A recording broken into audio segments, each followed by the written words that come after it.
పల్నాడు జిల్లా వినుకొండ నియోజకవర్గంలో ప్రభుత్వ చీఫ్ విప్ జీవి ఆంజనేయులు పర్యటించారు. వినూత్న రీతిలో ఆయన స్వయంగా ద్విచక్ర వాహనాన్ని నడుపుకుంటూ కొండ్రముట్ల పర్యటనకు బయలుదేరారు.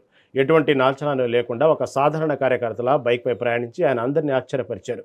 ఈ విధంగా వినూత్న శైలిలో ప్రజల్లోకి వెళుతూ జీవి ఆంజనేయులు అందరి దృష్టిని ఆకర్షించారు.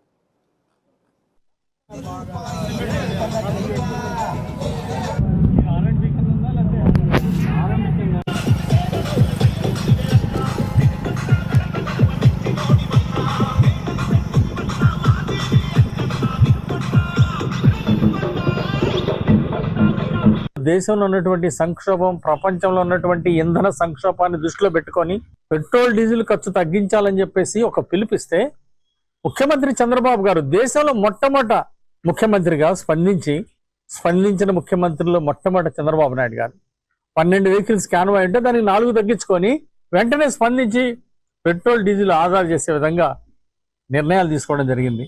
యువ నాయకుడు నారా లోకేష్ గారు, ఉప ముఖ్యమంత్రి పవన్ కళ్యాణ్ గారు వాళ్ళు క్యాన్వాయ్ని పూర్తిగా తగ్గించుకొని 2 వాహనాలకు పరిమితం చేసుకున్నారు.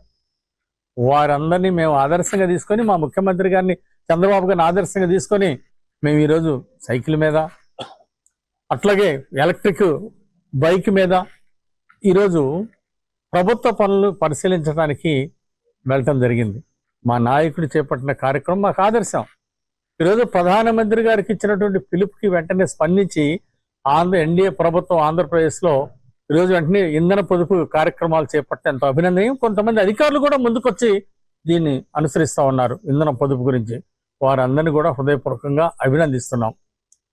పొదుపు అంటే తెలియని జగన్మోహన్ రెడ్డి, దోపిడీ ఒక్కటే తెలిసిన జగన్మోహన్ రెడ్డి, అవినీతి దోపిడీతోటి రాష్ట్రాన్ని లూటు చేసి లక్షల కోట్ల అప్పులు చేసినటువంటి జగన్మోహన్ రెడ్డి. మీకు అసలు ఇంధన పొదుపు గురించి తెలుసా?